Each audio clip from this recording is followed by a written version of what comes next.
Tes.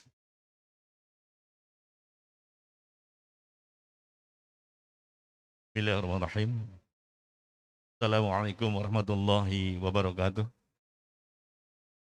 Innal hamdalillah nahmaduhu wa nasta'inuhu wa nastaghfiruh wa na'udzu billahi min syururi anfusina wa min sayyiati a'malina. May yahdihillahu fala mudilla lahu wa may yudlilhu fala hadiya lahu. Asyhadu an la ilaha illallah wahdahu la syarika lahu wa asyhadu anna Muhammadan abduhu wa rasuluhu la nabiyya ba'dah. Allahumma shalli ala Muhammad wa ala ali Muhammad. Jamaah subuh yang dirahmati Allah, puja dan syukur kita panjatkan kehadirat Allah Subhanahu wa taala yang telah begitu banyak memberikan nikmat iman, Islam dan kesehatan tentunya, sehingga kita bisa melaksanakan salat subuh berjamaah, dan insya Allah kita lanjutkan dengan ta'lim rutin kita pada subuh kali ini, pekan pertama di bulan Mei, bertepatan dengan tanggal 1 Mei atau tanggal 19 Ramadan. Alhamdulillah kita masih diberikan kesehatan sehingga kita bisa melaksanakan saum, qiyam dan ibadah lainnya di bulan suci Ramadan ini dengan sehat walafiat. Mudah-mudahan Allah terima segala amal ibadah kita dan tetap niatkan dengan iman dan wahtisaban, karena kepada Allah lah kita beriman dan hanya berharap kepada Allah lah pahala. Salawat dan salam semoga selalu tercurah kepada junjungan kita Nabi Muhammad SAW, kepada keluarga, kepada sahabat. Insya Allah kita istiqomah untuk melaksanakan sunnah-sunnahnya. Jamaah subuh yang dirahmati Allah, sebelum ta'lim kita mulai, ada beberapa hal yang perlu kami sampaikan dari panitia maupun dari DKM. Pertama, bahwa panitia sudah mulai menerima zakat fitrah Bapak Ibu sekalian. Silakan nanti hubungi panitia di teras timur, Ustadz Jajang atau petugas yang lainnya. Kemudian sesuai dengan rapat koordinasi camat, lurah, dan RW-RW se-Kecamatan Cipondo terkait dengan pelaksanaan ibadah Ramadan, perlu kami sampaikan beberapa hal. Pertama, taraweh dan sholat Id tetap dilaksanakan sebagaimana biasa, tetapi dengan memperhatikan protokol kesehatan secara ketat. Yang kedua, mohon maaf sekali lagi, bagaimana kemarin disampaikan di sholat Jumat, bahwa Pak Camat atau pemerintah kota mengharapkan bahwa itikaf hanya dilaksanakan di Masjid dilaksanakan oleh warga setempat, gitu ya. Artinya Masjid Kuba hanya diikuti itikafnya oleh warga RW 016. Tidak seperti tahun-tahun yang lalu, karena memperhatikan penyebaran COVID yang masih berlangsung, sehingga kami DKM dan panitia mohon maaf kepada jamaah dari wilayah lain yang biasanya itikaf di Masjid Kuba. Kemudian tadi malam juga panitia Idul Kurban sudah menyelesaikan pembahasan terkait dengan budget atau anggaran. Kemudian panitia kurban juga sudah memulai menerima penitipan hewan kurbannya, atau kalau ingin mempercayakan pembelian atau pengadaan hewan kurbannya, panitia juga sudah menyiapkan list di beberapa grup WA, baik jamaah Kuba maupun DKM. Silahkan diikuti, bisa dicicil pembayarannya. Saya sampaikan bahwa tolong dikoreksi panitia, untuk sapi limusin panitia sudah menetapkan harga 4,9 kalau tidak salah ya. 4.900.000 per 7 atau sepertujuhnya. Kemudian sapi Bali 3.300.000 rupiah per sepertujuhnya. Kemudian hewan kambing 4.600.000 per ekor. Silahkan hubungi bagian penerimaan, yaitu Ustadz Jajang dan kawan-kawan. Demikian beberapa hal yang perlu kami sampaikan. Atas perhatiannya kami ucapkan terima kasih dan kami persilakan kepada Ustadz untuk menyampaikan materi tausiahnya terkait dengan materi hadis-hadis sahih. Demikian, kurang lebihnya mohon maaf. Assalamualaikum warahmatullahi wabarakatuh. Bismillahirrahmanirrahim. Assalamualaikum warahmatullahi wabarakatuh. Alhamdulillah, wassalatu wassalamu ala rasulillah wa ala alihi wa sahbihi wa mawala. Allahumma salli ala Muhammad wa ala ali Muhammad. Allahumma anfa'na bima 'allamtana wa 'allimna ma yanfa'una warzuqna 'uluman tanfa'una wa zidna ilma. Jamaah sekalian rahimakumullah, alhamdulillah pagi ini kita bisa kembali hadir di majelis ini untuk bertawasau bil haq, tawasau bis sabar dan tawasau bil marhamah. Bagaimana biasa di Sabtu pertama setiap bulannya kita akan mengulas hadis-hadis Rasulullah Shallallahu Alaihi Wasallam yang masih melanjutkan apa yang kita sudah bahas di bulan lalu. Karena masalah teknis ya, karena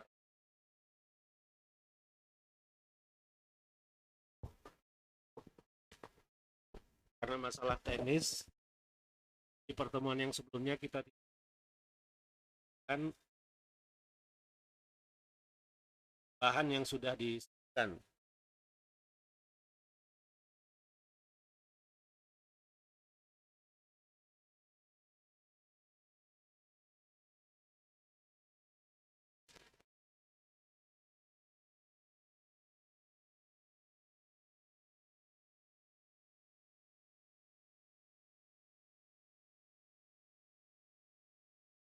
Temanya tentang hadis-hadis dhaif dan palsu seputar Ramadan.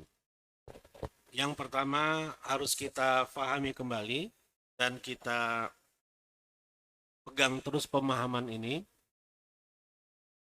Apa yang dimaksud dengan hadis dan apa saja yang menentukan sebuah hadis itu sahih atau dhaif.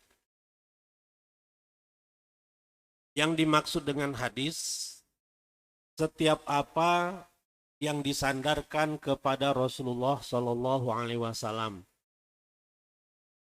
baik itu berupa ucapan, perbuatan Rasulullah Shallallahu Alaihi Wasallam, atau persetujuan diamnya Rasulullah terhadap perbuatan yang dilakukan oleh para sahabatnya. Di tiga ini yang paling utama: perkataan, perbuatan, dan persetujuan Rasulullah Shallallahu Alaihi Wasallam selama hidupnya sejak diutus sebagai Rasul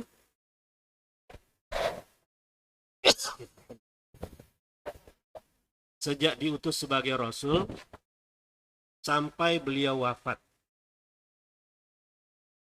Ucapan, perbuatan, dan persetujuan itu munculnya sejak beliau diutus sebagai Rasul sampai beliau wafat. Berarti apa-apa yang muncul sebelum Rasulullah menjadi Rasul itu bukan hadis namanya. Itu sirah nabawiyah. Sejarah perjalanan hidup Rasulullah SAW. Begitu halnya apa-apa yang akan terjadi ya. Yang dimimpikan, yang dilihat oleh seseorang sepeninggal Rasulullah SAW dalam tidurnya, bahwa dalam tidurnya dia melihat bertemu dengan Rasulullah. Mimpi bertemu dengan Rasulullah itu bukan hadis. Angkana yaumu khairan min amsihi fahuwa rabih. Barang siapa yang hari ininya lebih baik dari kemarin, maka dia beruntung. Dan seterusnya, itu bukan hadis, itu cerita mimpi. Seorang ulama bermimpi bertemu Rasulullah SAW. Dalam mimpinya, Rasulullah mengatakan itu hadis atau bukan?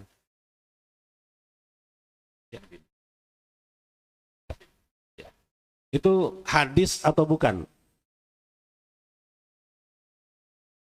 cerita mimpi seseorang bertemu dengan Rasulullah hadis atau bukan? Kalau itu hadis, maka akan semakin banyak jumlah hadis dan siapapun bisa mengaku bahwa dia bertemu Rasulullah dan itu nggak bisa dibuktikan. Jadi hadis adalah ucapan, perbuatan, persetujuan. Rasulullah SAW sejak beliau diutus sebagai Rasul ketika berumur 40 tahun sampai beliau wafat. Itu yang disebut dengan hadis.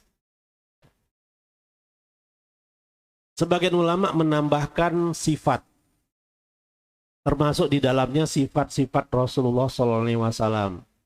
Ya, bagaimana profil fisik Rasulullah, ya, tidak terlalu tinggi, tapi juga nggak pendek.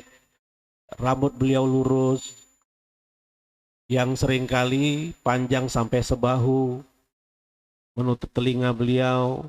Kemudian mata beliau, pupilnya hitam, gitu kan. Kemudian seperti mata elang, kemudian dan seterusnya. Ya, itu sifat Rasulullah SAW. Kulit beliau kuning langsat, kemudian jalan beliau tidak begitu kencang dan tidak begitu lambat. Jadi cerita-cerita tentang profil Rasulullah SAW itu yang disebut dengan sifah atau jibiliyah, bawaan Rasulullah SAW. Yang sebagian besar ulama mengatakan itu bukan hadis. Maksudnya itu bukan dalil yang bisa ditetapkan untuk menentukan hukum. Kita tidak bisa mengatakan bahwa berkulit kuning langsat hukumnya sunnah. Nggak bisa kan? Ya, saya kasihan nggak bisa nyunnah jadinya. Jadi itu bukan sunnah, tidak ada kaitannya dengan sunnah, tapi itu memang bawaan Rasulullah SAW. Jadi yang paling utama ucapan, perbuatan, persetujuan yang sudah terkonfirmasi sebagai atau bersumber dari Rasulullah SAW. Nah, masalah terkonfirmasi ini juga yang menjadi tantangan para ulama itu terkonfirmasi atau tidak. Yang alhamdulillah sudah banyak ulama-ulama ya, yang sudah mengecek itu. Misalnya Imam Bukhari. Imam Bukhari sudah menulis hadis-hadis Rasulullah SAW di dalam kitab sahihnya. Hadis-hadis itu beliau terima dari guru-gurunya. Terus runut sampai ke atas, gurunya dari gurunya, dan seterusnya sampai ke Rasulullah SAW. Yang kalau diteliti profil orang per orang dari gurunya Imam Bukhari, guru-gurunya Imam Bukhari, dan guru dari guru-gurunya Imam Bukhari, semuanya itu dirunut profilnya selama hidup seperti apa komentar ulama di zamannya tentang dia, itu sudah terbahas semuanya. Gak ada satupun yang luput. Dan sudah terkonfirmasi bahwa semuanya profilnya lurus semuanya. Tidak ada yang punya sifat pembohong, satupun gak ada. Sementara ulama-ulama di zamannya mengakui akan keulamaannya, penguasaannya terhadap hadis-hadis Rasulullah SAW, sebagaimana pengakuan mereka terhadap kesolehan ulama yang membawa hadis itu. Semuanya, dari guru Imam Bukhari, guru dari gurunya Imam Bukhari, begitu seterusnya. Sampai sahabat, sampai Rasulullah SAW, tidak ada satupun yang cacat. Jadi itu sudah terkonfirmasi. Dari mana terkonfirmasinya? Kalau sekarang semuanya ada di dalam kutubur rijal. Seluruh orang-orang yang pernah meriwayatkan hadis, namanya tercantum di situ. Ada kutubur rijalil hadis karya Imam Ibnu Hajar. Ada yang ditulis oleh Al-Baghdadi, Al-Khatib Al-Baghdadi, dan ulama-ulama yang lainnya. Jadi banyak versinya. yang ketika ini di cross check semuanya sama. Kalaupun ada perbedaan yang tidak begitu ekstrim, yang sini mengatakan pembohong, yang di sini mengatakan terpercaya, nggak ada yang seperti itu.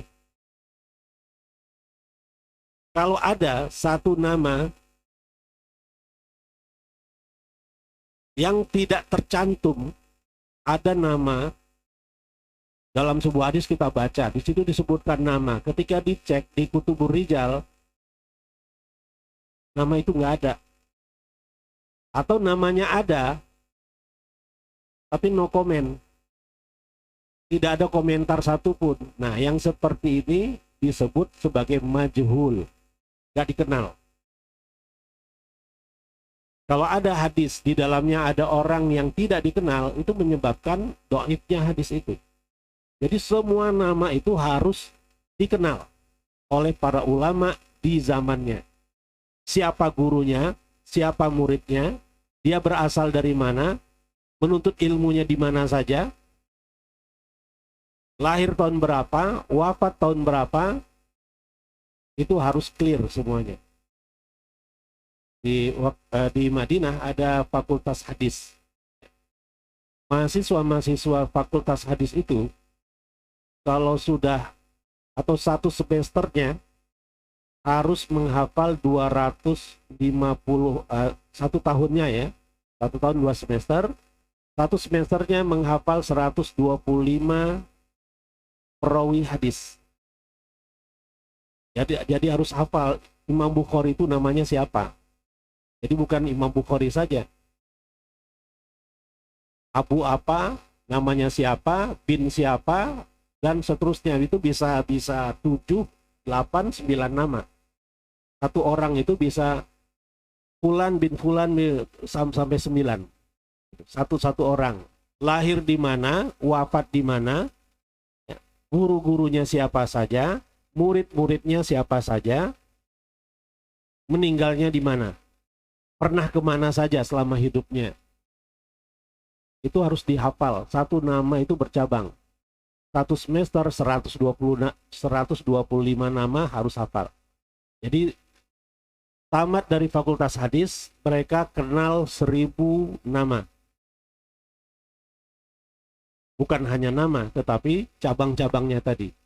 Nah, itu mahasiswa fakultas hadis, belum ulama hadisnya. Ulama hadisnya lebih dari itu. Ya, bisa ribuan, bisa jutaan nama mereka hafal.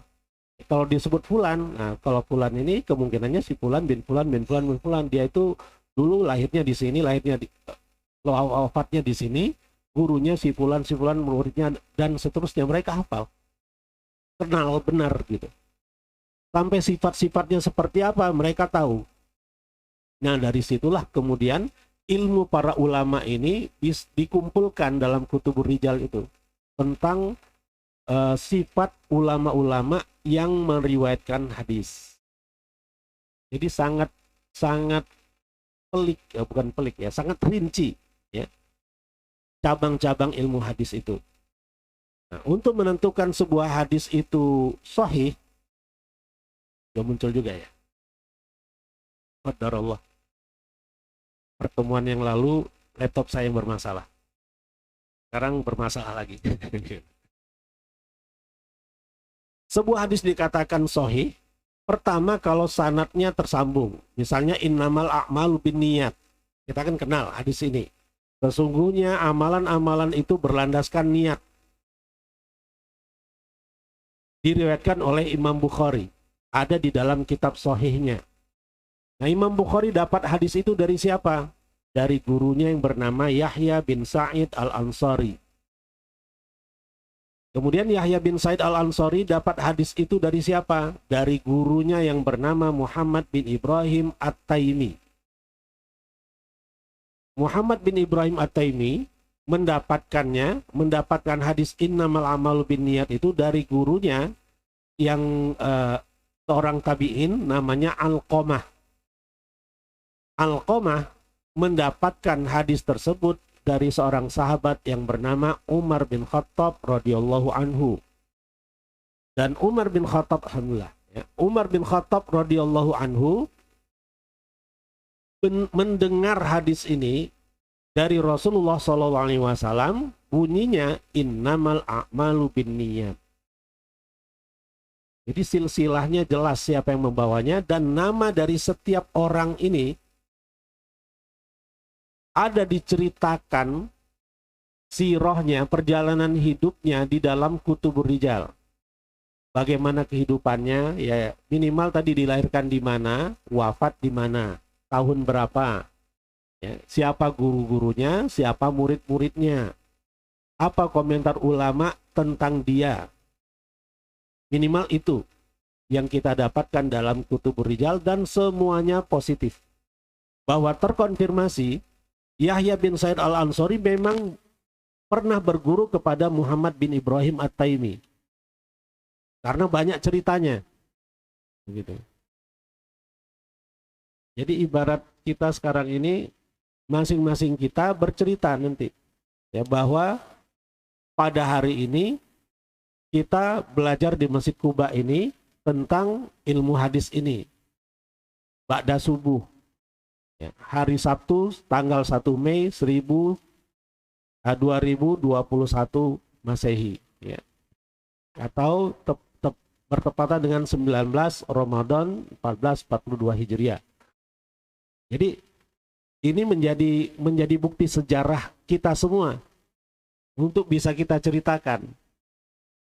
Karena saya juga bukan ulama, ya, jadi perkataan kita belum dianggap apa-apa, hanya sekedar tambahan informasi. Nah, kalau para ulama kita nggak seperti itu. Kalau mereka mengatakan qala Rasulullah SAW, itu harus jelas. Qala Rasulullah itu dia dapat dari mana itu. Nah, masalah inilah yang menjadi masalah, ya, di beberapa kitab-kitab yang ditulis oleh para ulama kita ketika mereka berbicara tentang akhlak, ya, ketika mereka berbicara tentang akidah, yang seringkali tidak dibubuhkan itu. Langsung qala Rasulullah, atau dalam hadis dikatakan demikian. Kalau di dalam hadis, ya seharusnya ada nama sahabatnya, minimal nama sahabatnya ada. Ini enggak. Langsung disebutkan sebagaimana yang disebutkan dalam hadis, begini, titik. Itu ngeceknya seperti apa? Ya, kalau di zaman ini alhamdulillah ada laptop kan. Ya, semua hadis bisa dicek di laptop ini. Nah, kalau di zaman dulu, apalagi kalau dia profilnya dihormati oleh murid-muridnya. Sampai sebagian muridnya menganggap apapun yang dikatakan oleh gurunya pasti benar. Nggak mungkin guru saya itu bohong, nggak mungkin. Yang seperti itu nggak boleh dalam ilmu hadis. Ya, sehandal apapun seorang ulama, ya, dia harus bisa membuktikan bahwa yang dia ucapkan itu benar-benar hadis. Nanti kita akan, kalau memang cukup waktu, dan kita paksakanlah, semoga cukup waktunya, untuk menyebutkan salah satu contohnya yang sudah diteliti oleh ya mahasiswa Muslim, ya, salah satu kitab yang dijadikan andalan bagi sebagian kalangan umat Islam yang biasa menyampaikan ceramah-ceramah agama, yang ternyata setelah dikonfirmasi banyak hadis-hadisnya itu yang bermasalah. Yang kebetulan yang punya kitab ini, ya, landasannya apa yang pernah dia dengar. Dan kemudian beliau mahir dalam menyampaikan materi-materi agama kepada murid-muridnya, penceramah. Kalau dalam bahasa Arabnya al-wa'ad, seorang yang handal dalam menyampaikan mau'idhah, nasihat-nasihat agama. Seorang yang handal dalam menyampaikan nasihat-nasihat agama, bahasa kitanya sekarang penceramah, belum tentu menguasai ilmu hadis. Penyampaiannya enak, terkesan kita oleh penyampaiannya. Tetapi tidak semua yang seperti itu menguasai ilmu hadis. Kadangkala dia menyitir sesuatu yang bukan hadis dan pendengar-pendengarnya merasa itu hadis. Ya seperti tadi yang kita contohkan, man kana yaumuhu khairan min amsihi fahuwa rabih, wa man kana yaumuhu syarran min amsihi fahuwa mal'un, wa man kana yaumuhu misla amsihi fahuwa maghbun. Itu kelihatannya indah dan bagus dan banyak diungkapkan oleh para penceramah di setiap awal tahun. Barang siapa yang hari ininya lebih baik dari kemarin, maka dia beruntung. Yang hari ininya seperti kemarin, berarti dia tertipu. Yang hari ininya lebih buruk dari kemarin, maka dia terlaknat. Itu bukan hadis. Itu cerita mimpi seorang ulama namanya Abdul Aziz Ibnu Rawat rahimahullah, tentang mimpi yang beliau lihat ya di suatu malam. Dia ceritakan kepada muridnya, nah muridnya menceritakan lagi dengan imbuhan qala Rasulullah sallallahu alaihi wasallam. Sehingga banyak ya sampai sekarang banyak yang mengira itu hadis, padahal itu bukan hadis. Jadi ini kita mendapatkan sedikit gambaran ya bahwa tidak gampang, bukan hal yang mudah kita untuk menyebut qala Rasulullah itu gak bisa kita umbar. Bahaya juga ya kalau kita tidak tahu status sebuah hadis, tapi kita tergerak menyampaikannya, kadang-kadang bahaya. Sumu tasihu, berpuasalah kalian, niscaya kalian akan sehat. Ini umum juga kita dengar di bulan Ramadan. Ya. Substansinya benar. Dalam hadis, masalahnya bukan hanya substansi, ya, tetapi materinya, ya, bahwa itu merupakan perkataan Rasulullah SAW benar atau tidak. Ya. Jadi dalam ilmu hadis bukan masalah isinya. Yang pertama kali dilihat adalah itu hadis atau bukan. Seringkali ada yang isinya bagus, ternyata itu bukan hadis. Sebagaimana yang tadi kita ucapkan cerita mimpi tadi. Ya.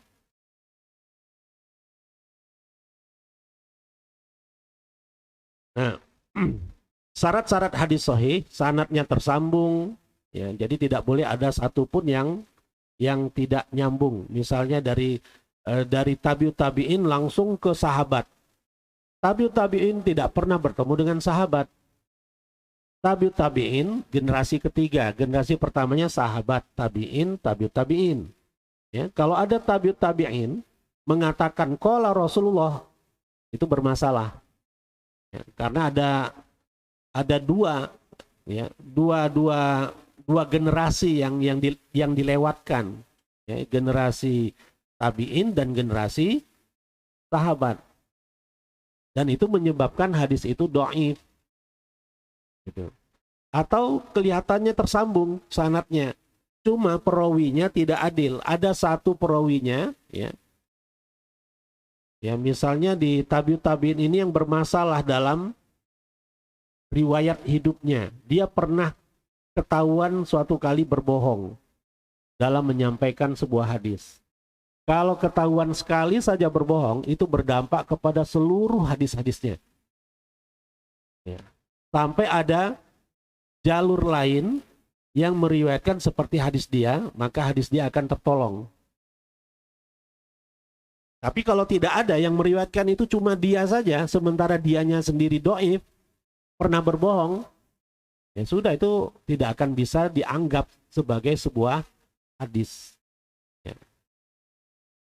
Perawinya hafal di sini bisa hafal melalui tulisan atau hafal di luar kepala. Kalau Imam Bukhari benar-benar hafal di luar kepala. Ya. Bisa 1 juta hadis ada di dalam benak Imam Bukhari. Tapi yang beliau sampaikan di dalam Sahih Bukharinya cuma 4.000 buah hadis saja. Dan beliau katakan, sebenarnya aku punya 100.000 lagi, ya, yang kualitasnya seperti di kitab Sahihku.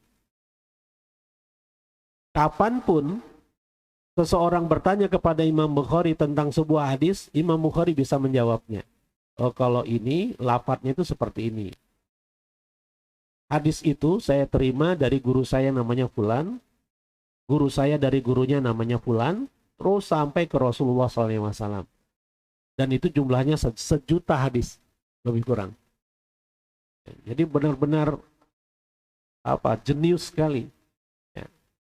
Nah, sedikit cerita Imam Bukhari. Sebenarnya Imam Bukhari tidak tergerak sama sekali untuk mencatatkan atau untuk memverifikasi, menyeleksi hadis-hadis Rasulullah SAW sehingga terhimpun dalam satu kitab. Beliau tidak punya niat sama sekali. Sampai ketika beliau bermimpi bertemu Rasulullah SAW. Dalam mimpinya Rasulullah tidak berkata apapun. Cuma cerita mimpinya, Imam Bukhari duduk di samping Rasulullah. Setiap kali ada lalat atau serangga lain yang mendekat ke Rasulullah, diusir oleh Imam Bukhari. Hanya itu yang beliau lihat dalam mimpinya. Kemudian beliau bertanya kepada ulama-ulama yang hidup di zamannya tentang takwil dari mimpi itu. Semuanya merekomendasikan bahwa itu maknanya engkau harus menjaga hadis-hadis Rasulullah SAW dengan mencatatnya dan membukukannya. Semua ulama yang hidup di zaman beliau merekomendasikan hal itu. Maka jadilah Sahih Bukhari. Ya. Jamaah sekalian rahimakumullah. Ya. Jadi kalau kita membaca sirah para ulama hadis itu mereka luar biasa gitu. Maka saya gak habis pikir kalau ada seorang muslim mengatakan Imam Bukhari kan manusia, kita manusia, apa bedanya? Kita mungkin bersalah, Imam Bukhari pun mungkin bersalah. Jadi kenapa kita terlalu percaya sama Imam Bukhari? Ungkapan ini ungkapan orang yang tidak kenal dengan siapa itu Imam Bukhari sebenarnya. Ya, jadi harus banyak belajar lagi lah, harus banyak baca ya supaya kita semakin tunduk gitu, semakin paham bahwa kita ini nggak ada apa-apanya dibanding ulama-ulama kita yang terdahulu. Kemudian syarat yang keempat, matannya tidak syadz, tidak menyimpang. Ya. Isi dari hadis itu tidak menyimpang dari apa yang pernah diriwayatkan oleh ulama-ulama yang lain yang lebih senior dari dia. Katakanlah dia meriwayatkan 3, padahal yang senior-senior meriwayatkan 5. Nah, berarti ini syadz, namanya menyimpang. Kalau ada hadis yang seperti itu menyebabkan hadisnya dhaif. Dan yang kelima, terakhir, matannya tidak berillah, tidak punya cacat. Ini yang paling pelik, paling rumit dalam ilmu hadis. Untuk menentukan matannya tidak berillah. Hanya ulama-ulama yang sehari-hari berinteraksi dengan hadis sajalah yang bisa memahami sebuah hadis itu ada ilahnya atau tidak ada ilahnya. Ilah artinya penyakit, aib, ya, kekurangan. Contohnya, hatta la ta'lama yaminuhu ma tunfiqu shimaluhu. Sampai tangan kanannya tidak mengetahui apa yang diinfakkan oleh tangan kirinya. Kira-kira ada yang aneh nggak dalam lafaz itu?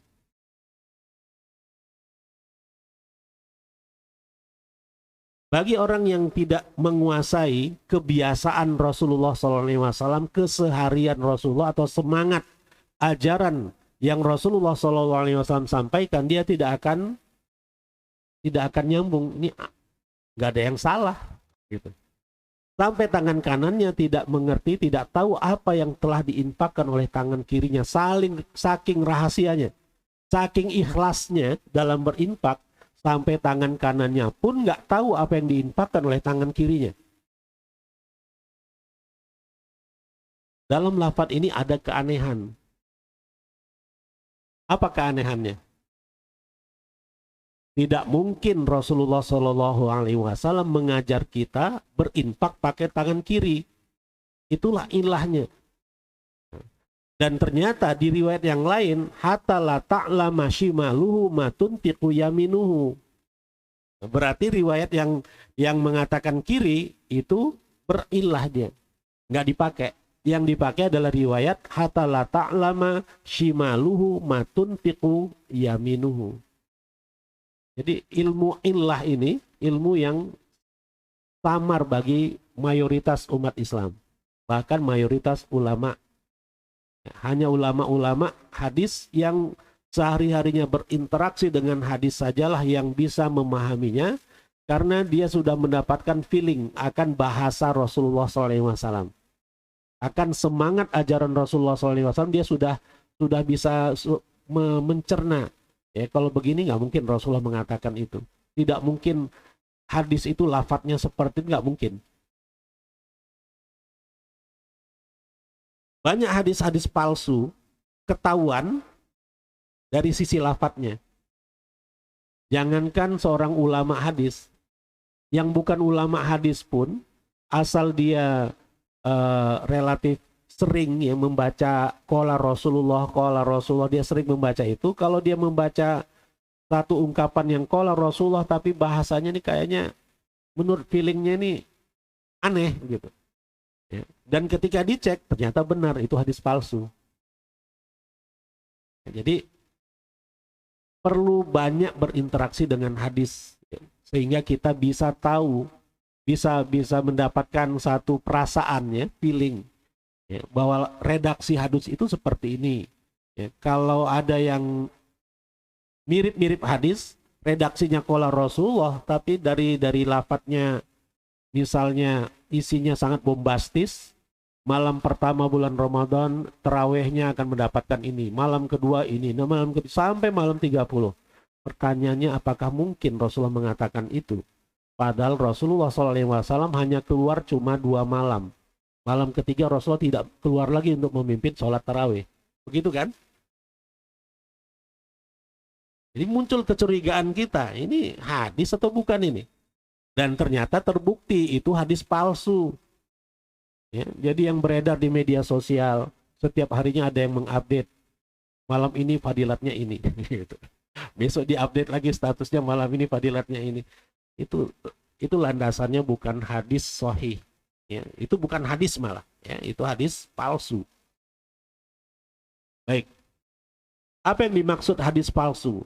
Dalam istilah ilmu hadisnya, maudhu. Maudhu secara bahasa artinya sesuatu yang diletakkan. Wadu'a yadhu'u artinya meletakkan. Menurut istilah, sesuatu yang diciptakan dan dibuat-buat lalu dinisbatkan kepada Rasulullah SAW secara dusta. Ya. Hadis ini adalah tingkatan hadis yang paling buruk dan jelek di antara hadis-hadis dhaif lainnya. Hadis maudhu bagian dari hadis dhaif. Ya, sebagian ulama membagi hadis dhaif, hadis lemah itu menjadi 5 bagian. Dhaif saja, kemudian di bawahnya syadidud dha'fi, ya, yang parah kelemahannya, kemudian muttaham bil wad'i, terindikasi palsu, baru maudhu, palsu.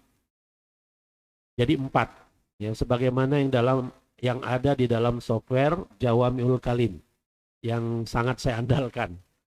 Nah, ulama yang lainnya membaginya menjadi 5 tingkatan. Dhaif saja, sangat parah kedhaifannya, kemudian wahin, ya, lemah juga artinya, kemudian matruk, ditinggalkan, ya, itu tidak pernah dipakai oleh ulama-ulama terdahulu karena orangnya sangat bermasalah, kemudian baru maudhu. Jadi ada 5 tingkatan. Nah, kalau kita pernah mendengar hadis dhaif boleh dipakai dalam rangka fadhailul a'mal. Mungkin pernah kita dengar itu. Yang dimaksud adalah hadis dhaif tingkat pertama. Itu boleh dipakai, masih bisa ditolerir.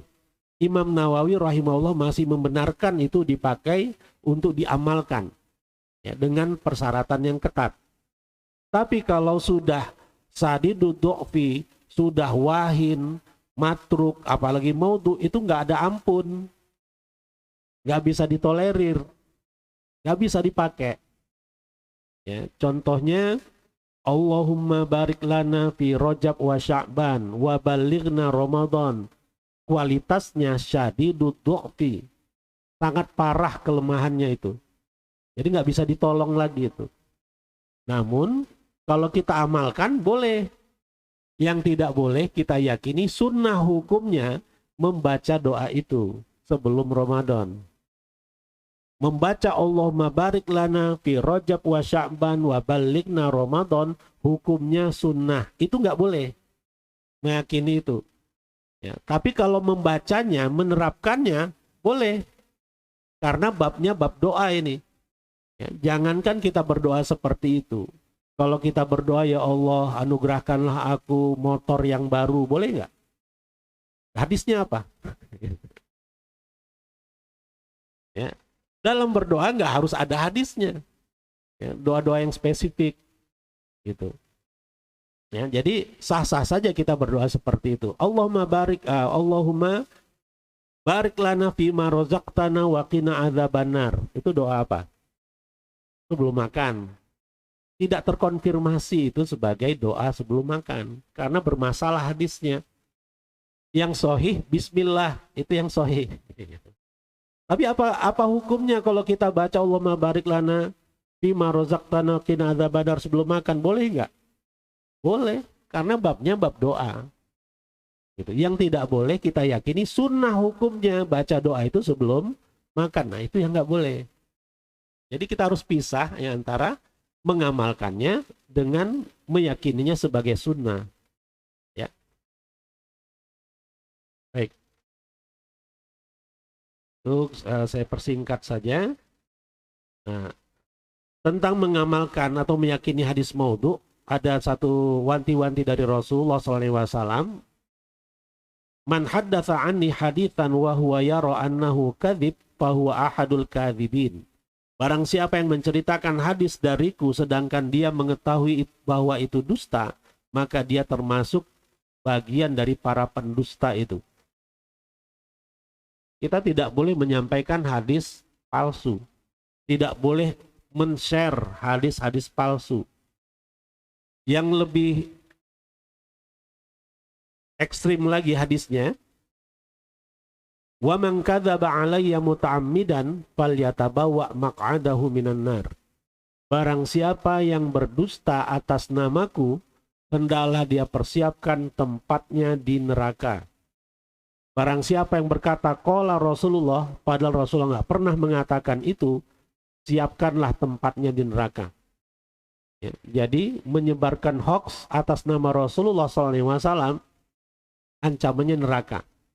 Bukan undang-undang ITE. Ya, undang-undang ITE itu nggak ada apa-apanya. Ya, neraka ancamannya. Ya, kalau ada orang yang takut dengan undang-undang ITE, sementara dengan neraka dia tidak takut, berarti bermasalah.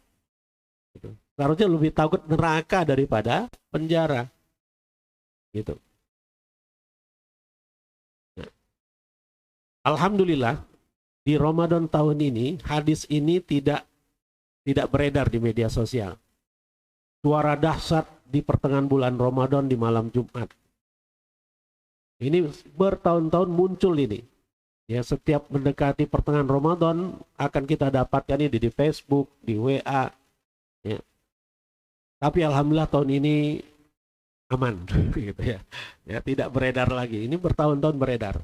Setiap bulan Ramadan, dan ini sudah lama berkali-kali dibantah oleh para ulama. Sejak ribuan tahun yang lalu, sejak 1000 tahun yang lalu ini sudah dibantah. Ya. Kemudian yang terakhir, Hay'atu Kibaril Ulama, ya, itu menyebutkan ya bahwa hadis ini ya tidak ada landasannya. Imam Ibnu Qayyim pun sudah lama mengomentari tentang kepalsuan hadis ini. Begitu juga dengan Imam Suyuti. Kemudian hadis fadilat sholat tarawih di setiap malam Ramadan, ini yang kita singgung tadi. Ini hadis kata konon hadis Ali katanya. Hadis Ali bin Abi Thalib. Ini juga sudah terkonfirmasi ya, palsu. Hadis tersebut adalah hadis yang tidak ada sumbernya, la aslalahu. Bahkan hadis tersebut merupakan kebohongan atas nama Rasulullah SAW. Nah, yang ini masih saya dapatkan tahun ini. Bahkan sudah dirinci, setiap hari ada yang rajin memposting. Gitu. Hari pertama dia posting fadilat malam pertama, ya. Di sini apa ini? Yakhrujul mu'min dzambahu fi awwali lailatin ka yaumi waladathu ummuhu. Jadi malam pertama itu yang dia posting. Malam kedua wa fil lailati tsaniyah yughfaru lahu wali abawaihi in kana mu'minaini. Dia akan diampuni, begitu juga dua orang tuanya akan diampuni kalau kedua orang tuanya mukmin.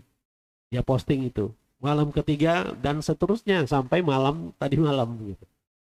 Padahal ini hadisnya palsu. Ya. Kita lanjutkan. Nah, ini pernyataan Dr. Ahmad Lutfi Fathullah MA. Ya, beliau meneliti, pakar hadis, ya, dan punya pusat kajian hadis di Jakarta. Beliau adalah cucunya Guru Mughni, ya, yang ada di Gatsu itu, Gatot Subroto, ya, di Kuningan. Kalau kita lewat Gatot Subroto, sebelah kiri itu ada masjid warna putih besar.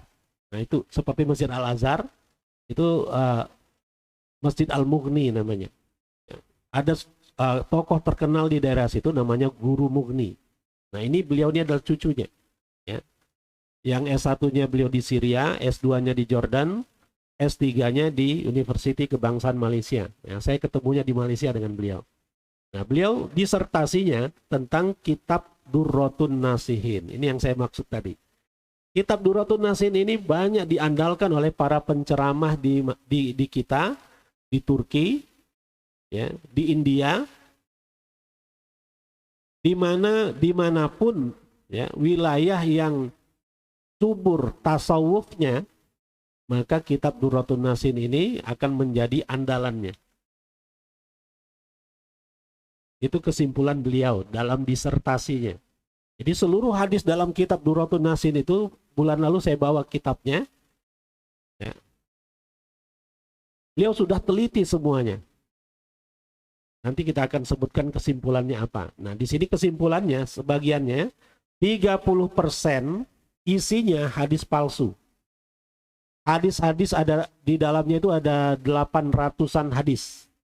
30%-nya, ya, berarti hampir 300 hadisnya itu palsu, bukan dhaif, palsu.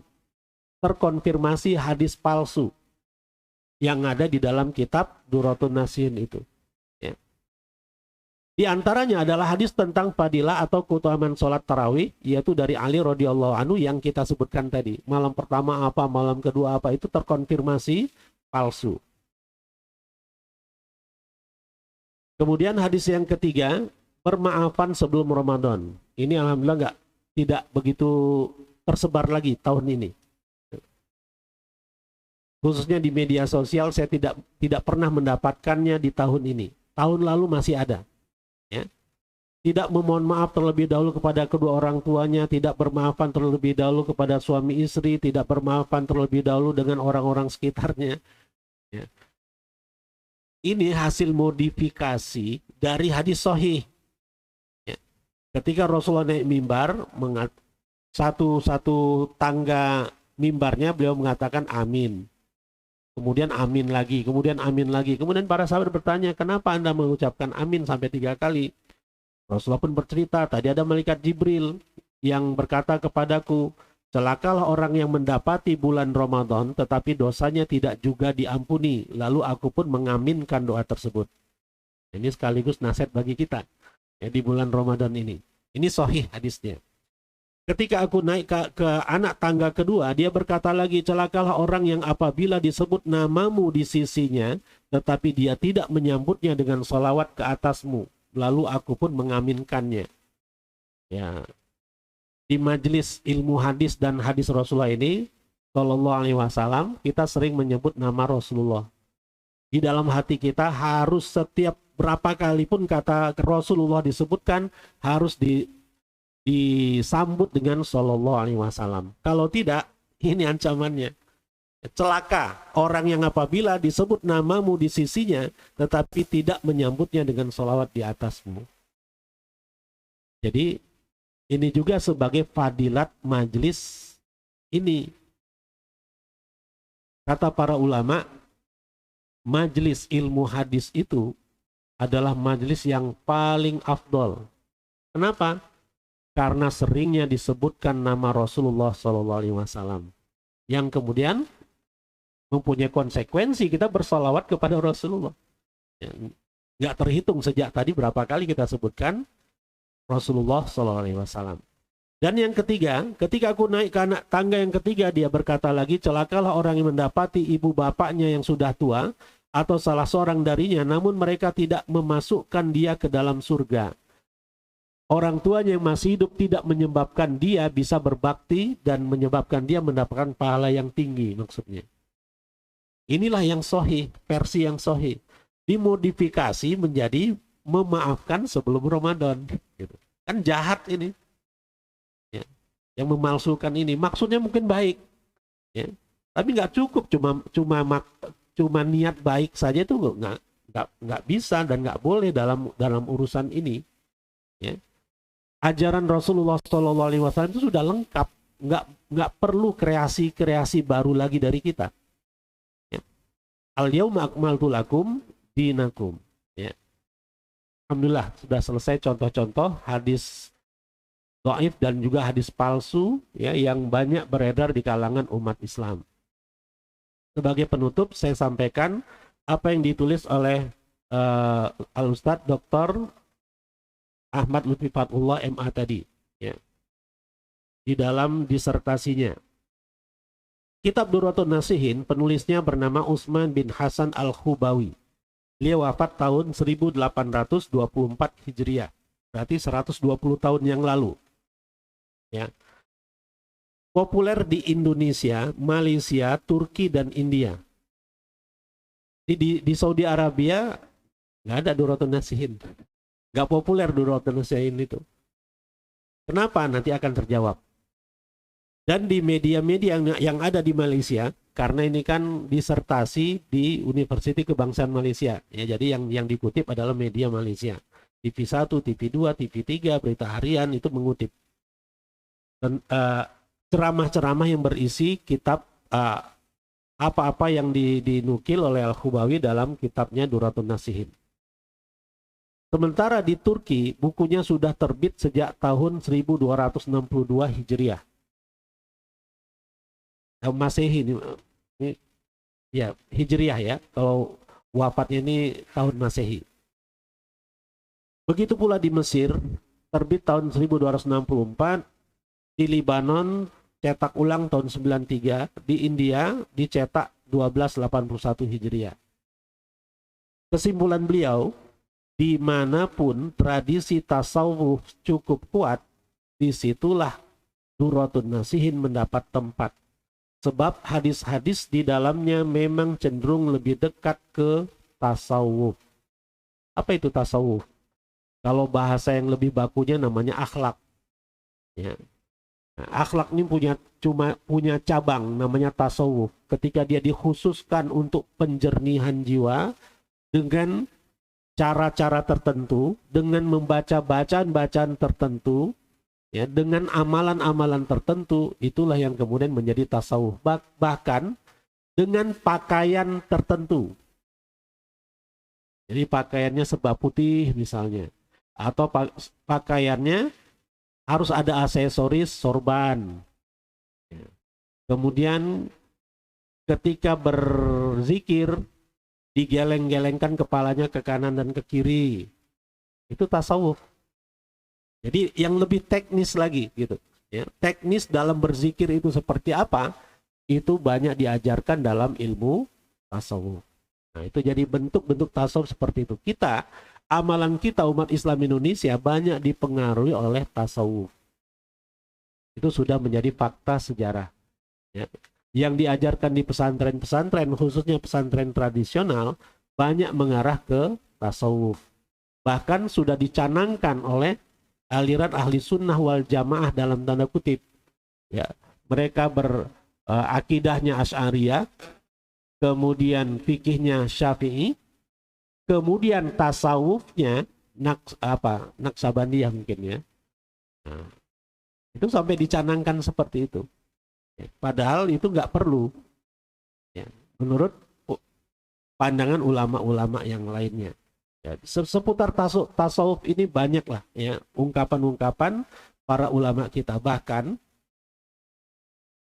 kalau saya belajar dulu waktu kuliah, kalau ada seorang ulama disebut bahwa dia itu mutasawwif, orang yang suka bertasawuf, itu bukan pujian. Itu bukan pujian, itu justru catatan. Jadi ini ilmu yang lebih detail lagi ya seputar istilah-istilah ini. Kita lanjutkan. Mengapa ya di mana tradisi tasawuf kuat, disitulah atau kenapa kitab Durratun Nasihin ini bermasalah?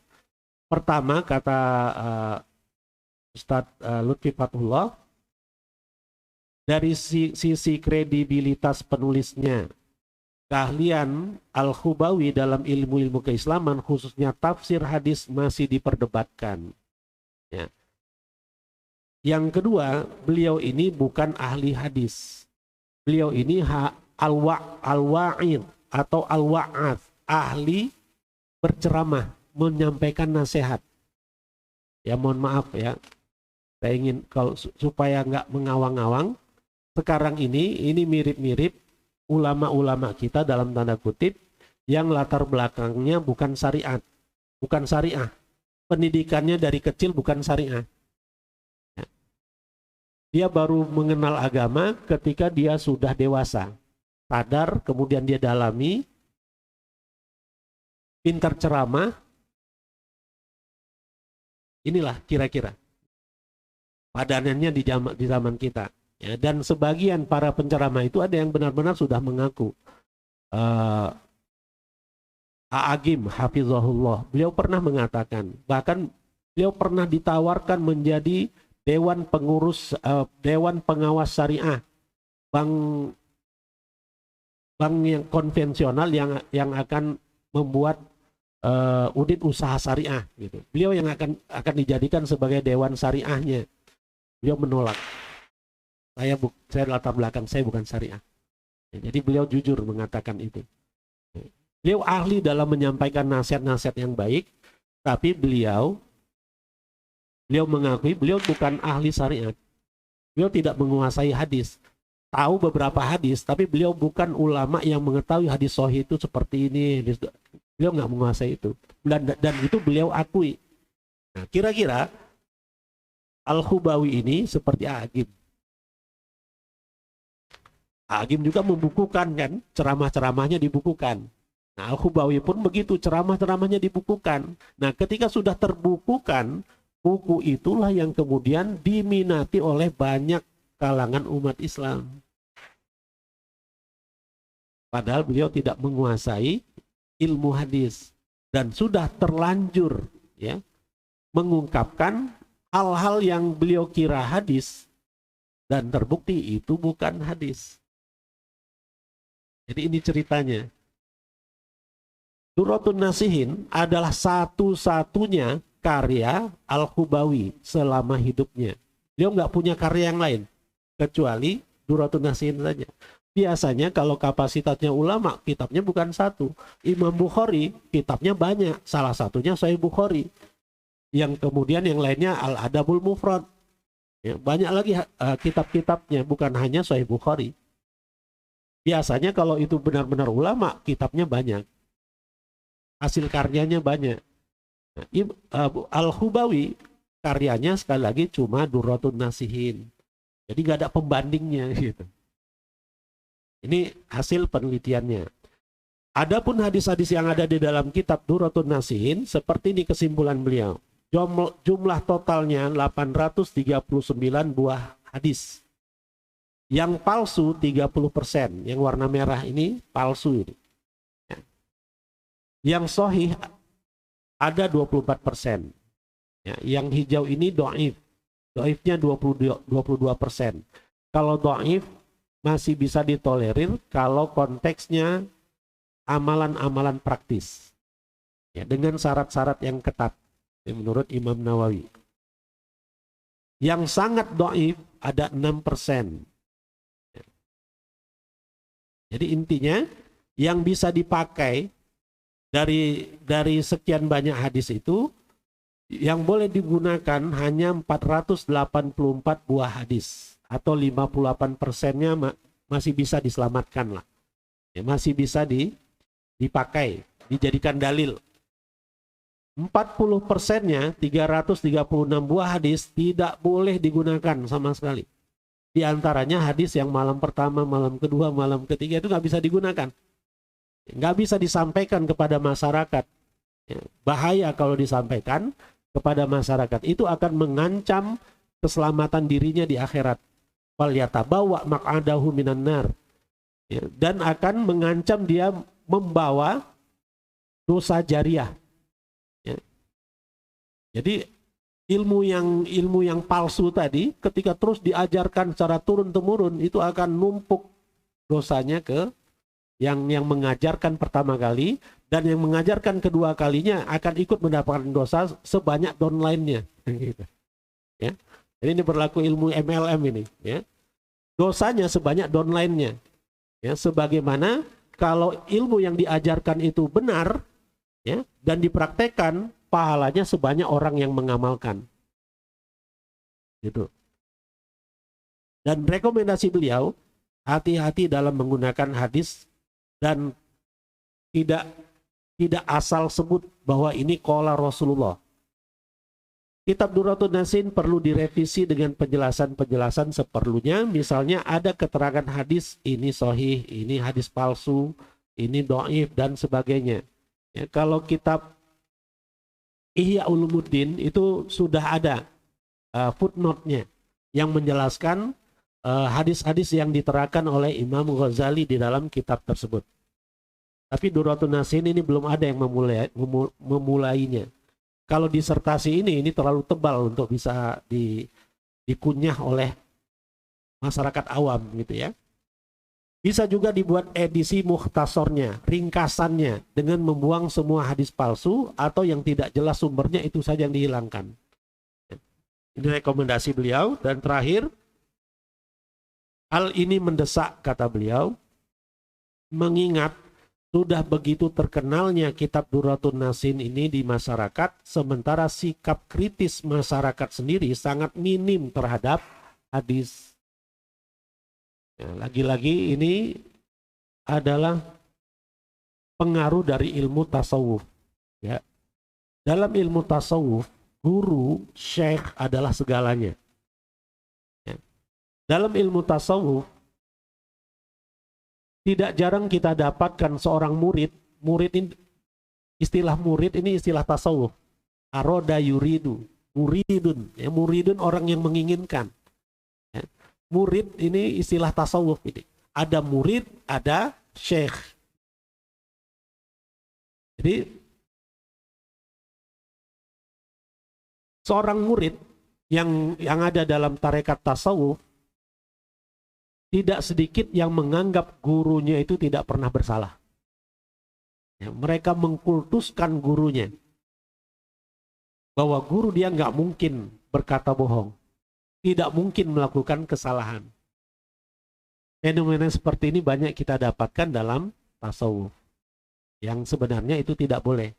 Ya, prinsipnya kata Imam Malik, setiap manusia bisa benar, bisa salah. Yang tidak pernah bersalah cuma Rasulullah SAW saja. Ini saja mungkin yang bisa saya sampaikan. Ya. Untuk khusus hadis lemah dan palsu yang ditulis oleh Ustaz Ahmad Lutfi Fathullah, ya. Ini ada di buku ini, buku tipis tetapi isinya sangat bagus untuk bisa kita pahami. Ini saja. Wabillahi hidayah taufiq wal afu minkum. Wassalamualaikum warahmatullahi wabarakatuh. Waalaikumsalam warahmatullahi wabarakatuh. Jazakallahu khairan. Sebelum talim kita tutup, kami buka untuk beberapa pertanyaan. Ya, Pak Haji Manto, ada lagi Pak Fajar. Baik, dua dulu. Pak Manto, mic-nya Ustaz.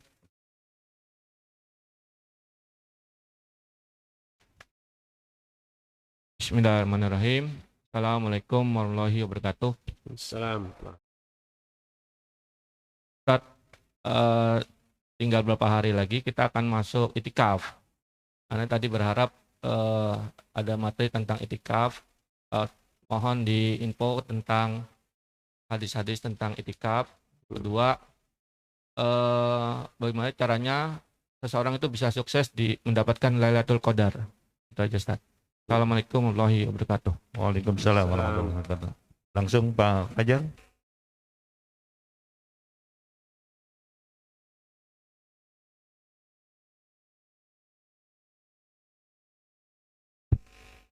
Bismillahirrahmanirrahim. Assalamualaikum warahmatullahi wabarakatuh. Waalaikumsalam warahmatullahi wabarakatuh. Pertanyaan pertama, Ustadz, dalam membaca kitab hadis ataupun dalam membaca sebuah hadis, apakah kita bisa langsung mengambil manfaat dari hadis tersebut atau pelajaran dari hadis tersebut, ataukah kita harus merefer kepada sebuah kitab atau perkataan ulama, Ustadz, dalam menjelaskan hadis tersebut? Itu yang pertama. Kemudian yang kedua, kenapa pesantren-pesantren di Indonesia itu penekanannya lebih kepada tasawuf, Ustaz? Kemudian yang ketiga, kalau kita menyampaikan sesuatu, kemudian kita mengandalkan sebuah buku atau kitab yang kita tidak tahu isi dari kitab tersebut, apakah semuanya sahih ataukah ada yang dhaif, seperti misalnya tadi yang kitab Durratun Nasihin tadi, sekiranya ada orang yang menyampaikan kitab tersebut tanpa mengetahui tadi tingkatan hadisnya, apakah itu kemudian dia berdosa, Ustaz? Itu aja. Assalamualaikum warahmatullahi wabarakatuh. Waalaikumsalam warahmatullahi wabarakatuh. Silakan Ustaz. Jazakumullah khairan atas tanggapan dalam pertanyaan tadi. Pertama, sebenarnya saya ada dua pilihan untuk saya sampaikan hari ini tentang iktikaf atau melanjutkan pembahasan yang lalu. Saya lebih ingin membahas tentang lanjutan dari Durratun Nasihin ini karena ini relatif penting menurut saya untuk kita ketahui bersama. Jadi karena ada dua pilihan yang imbang, ini padahal sudah siapkan juga hadis-hadis tentang iktikaf. Tapi sebagai pengganti ya, insya Allah nanti malam juga saya akan menyampaikan kajian fikih iktikaf untuk persiapan iktikaf lusa malam ya. Malam 21 maghrib ya, hari ke-21 itu akan kita mulai iktikaf. Ilmunya akan kajian fikihnya akan saya bahas malam ini di Masjid Raya Rahmatan lil Alamin insya Allah, yang direlay juga oleh beberapa musola yang ada di Banjarnegara. Jadi perlu kita memahami ilmu sebelum kita mengamalkan sebuah amalan, supaya amalan yang kita laksanakan itu benar-benar yakin gitu, terkonfirmasi yang kita amalkan itu memang ada, dipandukan oleh Rasulullah SAW, bukan ikut-ikutan gitu. Manfaatnya tetap ada bagi orang yang ikut-ikutan, tetap ada insya Allah ya, tetapi lebih utama lagi fadilatnya bagi orang yang secara sadar ketika mengamalkan sebuah amalan. Dia tahu landasannya, dia tahu dasarnya ya, dan dia semakin bisa menghayati tentang kecintaannya kepada Rasulullah SAW. Kenapa dia tergerak mengamalkan itu? Alasan pertama, karena itu adalah amalan Rasulullah dan dia sangat cinta sama Rasulullah. Apapun yang Rasulullah lakukan, dia ingin lakoni.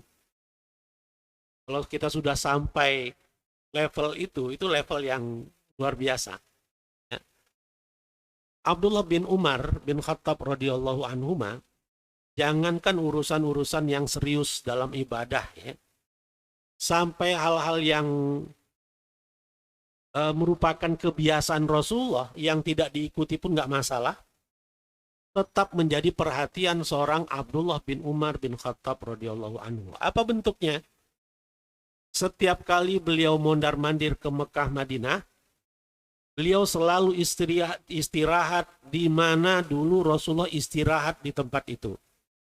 Bahkan beliau biasa buang air dalam perjalanan itu di tempat di mana Rasulullah buang air di tempat itu. Sampai segitunya ya, kecintaan seorang Abdullah bin Umar terhadap Rasulullah SAW. Sekaligus itu merupakan kesimpulan seorang Abdullah bin Umar bahwa Rasulullah SAW adalah seorang individu yang perbuatan-perbuatan dan perkataan-perkataannya digerakkan oleh Allah Subhanahu wa taala. Allah lah yang menggerakkan beliau untuk mengatakan atau tidak mengatakan sesuatu, untuk melakukan atau tidak melakukan sesuatu.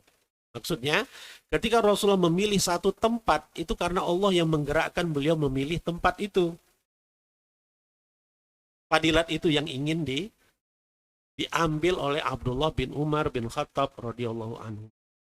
Jadi jangankan yang berkaitan dengan ibadah mahdhah, ya, yang berkaitan dengan urusan keseharian pun tidak luput dari perhatian Abdullah bin Umar. Ya, jadi penting kita memahami ilmu dari setiap apa yang kita amalkan. Dan kalau boleh saya katakan, itulah misi hidup kita. Jangan kita berhenti menuntut ilmu. Ya. Apapun warna keislaman kita, apapun, silahkanlah. Ya. Tapi jangan pernah berhenti menuntut ilmu. Sampai benar-benar terkonfirmasi apa-apa yang kita amalkan itu memang jelas dasarnya. Kenapa kita bersedekap di sini atau di sini pernah dibaca nggak hadisnya? Minimal sekali saja seumur hidup. Sekali saja kita baca, oh ini ternyata ada hadisnya. Yang biasa saya amalkan selama ini ternyata ini landasannya. Itu misi kita. Kalau kita ingin melandasi setiap amal perbuatan kita dengan ilmu. Ketika proses mencari ilmu ini terus kita lalui sepanjang hidup, insya Allah barokah. Ya, nggak usah sekali pertemuan semuanya habis, nggak usah. Satu persatu saja, dicicil saja. Karena yang Allah inginkan dari kita adalah menjalani proses. Bukan berhasil ketika menjalani proses tertentu, bukan berhasilnya, bukan. Yang Allah nilai adalah kita punya itikat baik dan kita merealisasikan itikat baik kita itu dalam perbuatan, dalam aksi. Mengenai kita sampai khotam atau tidak itu bukan urusan kita, itu urusan Allah. Jadi ini misi kita. Ya, hendaknya kita tidak berhenti mencari ilmu, khususnya ilmu tentang ibadah-ibadah yang biasa kita jalankan selama ini. Apa kira-kira landasannya? Ya, ketika kita baca Allahumma ba'id baini wa baina khotoya itu alasannya apa? Kenapa wajah tu wajahiyah itu kita baca itu alasannya apa? Pernah nggak kita baca? Seharusnya pernah. Ya, jadi jangan sampai kita masih ya, mengamalkan ilmu yang puluhan tahun yang lalu kita tuntut dari guru-guru kita, yang tidak pernah disampaikan kepada kita, dan memang seperti itulah cara guru kita dulu waktu di SD mengajarkan kita cara sholat. Ya. Kan nggak pernah disebutkan takbir seperti ini nih versi, atau ini hadisnya ini, nggak pernah kan? Langsung saja sholat. Sekarang ini kesempatan kita lah untuk mengkonfirmasi kembali apa-apa yang pernah kita, apa yang sudah kita amalkan, untuk kita cek kembali. Pasti ada jawabannya. Itu yang saya maksud tadi, jangan berhenti menuntut ilmu. Silahkan amalkan apa yang kita yakini, tapi jangan berhenti untuk mencari tahu ya, landasan apa-apa yang kita amalkan. Ya. Wallahu a'lam. Jadi tentang itikaf ini, berikut tentang Lailatul Qadar, ini ulasannya satu sesi tersendiri ya. Tapi intinya itikaf ini amalan Rasulullah SAW, sunnah Rasulullah SAW yang bentuk sempurnanya check-innya di penghujung 20 Ramadan sebelum maghrib, masuk maghrib dia sudah berada di masjid malam 21 dan baru keluar kembali di malam takbiran. Jadi selama 10 malam 10 hari nggak keluar dari masjid kecuali untuk hal yang harus dia lakukan di luar masjid. Misalnya ke toilet, atau makan, kalau memang dia nggak boleh makan makanan sembarangan, makanannya cuma disiapkan di rumah sama istrinya misalnya, boleh dia makan, setelah habis makan balik lagi. Tapi kalau habis makan dia leyeh-leyeh di rumah, gitu, nonton TV, nonton bola, batal itikaf yang 10 malam, 10 harinya. Berubah menjadi itikaf biasa. Jadi itikaf ada itikaf biasa, kita ini sedang itikaf ini. Ya, itikaf berdiam diri di dalam masjid dalam rangka mendekatkan diri kepada Allah. Itu itikaf namanya. Bisa lama, bisa sebentar. Yang sedang kita lakukan sekarang ini sejak pada subuh tadi, ini itikaf. Itikaf biasa. Nah, itikaf luar biasanya ada di 10 terakhir Ramadan. Ya. Allah alam. Dan bagi yang itikaf 10 akhir Ramadan, dengan sendirinya dia akan mendapatkan Lailatul Qadar secara sempurna. Benar-benar mendapatkan Lailatul Qadar. Kalau dia itikaf 10 hari. Kapanpun Lailatul Qadarnya, karena dia sudah berada di masjid. Karena dalam sebuah hadis, di Lailatul Qadar itu, malaikat yang berturunan dari langit akan menghampiri orang-orang yang sedang ada di dalam masjid. Apakah yang di luar masjid juga dapat itikaf, dapat Lailatul Qadar? Semoga. Itu jawabannya. Semoga dapat juga. Tapi yang paling terkonfirmasi adalah yang sedang berada di dalam masjid di malam itu. Ya, semoga kita mendapatkan Lailatul Qadar di tahun ini. Amin. Kemudian kesimpulan hukum dari hadis seringkali tidak bisa langsung kita ambil. Kita baru tahu lafadznya langsung kita simpulkan. Ayat Al-Quran, hadis-hadis Rasulullah seringkali nggak bisa dengan cara seperti itu. Kita harus pahami dulu konteksnya. Terjemahannya bisa jadi kita paham. Ya. Tapi maksudnya apa? Apalagi kalau hadis. Ya. Hadis Rasulullah SAW kan sudah kita sebutkan definisinya. Perkataan, perbuatan, persetujuan selama hidup Rasulullah kan. Sejak diutus sebagai Rasul sampai beliau wafat. Masanya ini 23 tahun. Ya. Umur perkataan, perbuatan, atau munculnya perkataan, perbuatan, dan persetujuan itu berproses selama 23 tahun itu.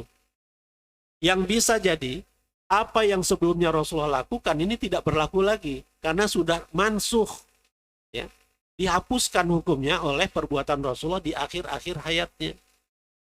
Jadi, bahaya kita kalau langsung simpulkan. Ya, ini berarti hukumnya begini. La yasrobanna ahadukum qa'iman. Artinya apa? Janganlah salah seorang dari kamu, janganlah sekali-kali seorang dari kamu minum sambil berdiri. Simpulan hukumnya apa? Minum sambil berdiri hukumnya? Kalau hanya hadis itu yang kita ambil, niscaya kesimpulan hukumnya haram. Padahal tidak seorang pun ulama yang mengatakan minum sambil berdiri itu hukumnya haram.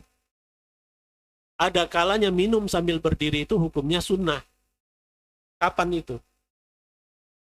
Minum air zam-zam setelah tawaf, menghadap Ka'bah, ya, atau setelah sholat 2 rakaat di makam Ibrahim, ambil air zam-zam, minumnya sambil berdiri menghadap Ka'bah, ya, sambil membaca doa, Allahumma inni as'aluka iman nafi'an wa rizqan wasi'an, dan seterusnya. Ya. Itu hukumnya justru sunnah. Sunnahnya kenapa? Karena Rasulullah mendiamkan Ali radhiyallahu anhu melakukan itu, tidak menegurnya. Berarti itu boleh. Kalau boleh hukumnya sunnah. Prinsipnya Rasulullah tidak mungkin mendiamkan kemungkaran. Itu sudah prinsip. Ya. Kalau itu mungkar pasti ditegur oleh Rasulullah. Kalau Rasulullah mendiamkan berarti itu boleh, dan itu masuk kategori sunnah takririyah. Sunnah yang sumbernya persetujuan Rasulullah SAW. Jadi kesimpulan hukum dari sebuah hadis itu jangan cepat-cepat kita tarik hanya dengan mengetahui sebuah hadis langsung kita babat habis orang-orang yang ada di sekitar kita. Haram gitu. Ya. Baru tahu 1-2 hadis sudah bisa amar ma'ruf nahi mungkar. Amar ma'ruf nahi mungkar itu ada ilmunya. Yang boleh diamar ma'ruf nahi mungkari adalah kebaikan-kebaikan yang disepakati atau kemungkaran-kemungkaran yang disepakati. Ya. Kalau yang masih khilafiyah itu bukan lahannya amar ma'ruf nahi mungkar. Ya. Kalau hukumnya bukan haram, bukan wajib, itu bukan lahannya amar ma'ruf nahi mungkar. Itu lahannya tawasau bil haq, tawasau bis sabar, persuasif. Bukan amar ma'ruf nahi mungkar. Kalau ini haram, itu amar ma'ruf nahi mungkar itu. Ya. Ciri-ciri amar ma'ruf nahi mungkar ya seperti itu. Ya. Yang hanya boleh diterapkan dalam konteks yang disepakati kewajibannya atau disepakati keharamannya. Kalau masalah sunnah makruh, ini bukan lahan amar ma'ruf nahi mungkar. Itu lahannya tawasau bil haq, tawasau bis sabar. Seorang laki-laki mencukur jenggot, apa hukumnya? Untuk sebagian kalangan yang mengatakan itu haram. Tapi kalangan yang lain mengatakan tidak. Memelihara jenggot hukumnya sunnah menurut sebagian ulama, bukan wajib. Jadi karena itu diperselisihkan, tidak bisa kita jadikan sebagai lahan amar ma'ruf nahi mungkar. Memanjangkan pakaian bagi laki-laki melebihi mata kaki, hukumnya apa? Sebagian kalangan mengatakan haram secara mutlak, apapun alasannya. Sebagian yang lain mengatakan tergantung. Apa alasan dia memanjangkan pakaian sampai melebihi mata kaki? Kalau ada kesan sombong di sana, baru haram. Kalau tidak ada kesan sombong di sana, tidak haram. Maksimal makruh. Jadi nggak bisa kita amar ma'ruf nahi mungkar dalam urusan isbal, memanjangkan pakaian melebihi mata kaki. Kalau kita ingin mengamalkan, silahkan, itu baik, sunnah. Ya. Tapi jangan sampai kita memarahi orang yang memanjangkan pakaiannya melebihi mata kaki. Laki-laki, ya. Kalau perempuan, justru sunnahnya memanjangkan melebihi telapak kakinya, gitu. Bukan melebihi mata kakinya, bukan. Ya. Kalau kaum muslimah justru sunnahnya pakaiannya itu terseret-seret. Kalau laki-laki haram hukumnya pakaiannya terseret-seret. La yanzurullahu ila man jarra thawbahu khuyala. Ya. Allah tidak akan mau melihat orang yang menyeret-nyeret pakaiannya seraya dia menyombongkan diri. Jadi kesannya sombong. Pakaian Arab ya pakai jubah, pakai mislah. Mislah itu jasnya orang Arab. Kalau itu dia terseret-seret panjang, itu kesannya sombong. Ya sebagaimana kalau ya apa film-film di istana di barat sana ya pakai jubah terus jubahnya terseret-seret gitu. Itu yang seperti itu yang Rasulullah nggak suka. Khuyala itu yang seperti itu, angkuh, sombong kesannya. Makanya Rasulullah melarang yang seperti itu. Kalau kita pakaiannya celana panjang, ya, kemudian melebihi mata kaki, kira-kira ada kesan sombong nggak itu? Kayaknya enggak. Ya, menurut saya kayaknya enggak. Jadi sebagian ulama mengatakan yang menjadikannya haram adalah khuyalanya, bukan isbalnya. Malah kalau ada yang celananya sebetis, laki-laki ya, celananya sebetis dan dia sombong, haram juga itu. Gitu. Ya. Celananya sebetis dan dia khuyala, haram hukumnya, berdosa. Karena khuyalanya, bukan karena panjang pendeknya celananya. Jadi walhasil ini kan masalahnya khilafiyah. kalau urusannya khilafiyah kita tidak bisa beramar ma'ruf di sana. Ya. Jadi kesimpulan jawaban saya, hendaknya kita baca lagi. Jangan-jangan hadis yang kita punya kesimpulan pribadi tidak seperti yang ditulis oleh para ulama tentang hadis itu. Kita baca sarahnya. Ya, Sahih Bukhari ada sarahnya yang ditulis oleh Imam Ibnu Hajar dan ulama-ulama yang lain. Ya. Atau kalau sekarang kan ada Syekh Google ya, kita cari aja hadis itu. Ya. Juga aplikasi hadis sekarang sudah banyak terjemahannya dalam bahasa Indonesia. Ya, jadi itu bisa kita rujuk insya Allah ya untuk pertimbangan sebelum kita konfirmasi ke yang lebih mengerti ya, untuk bisa supaya apa yang kita pahami itu benar adanya gitu. Wallahu a'lam. Kemudian tentang tasawuf di pesantren ini berkaitan dengan sejarah ya, sejarah masuk Islamnya di Indonesia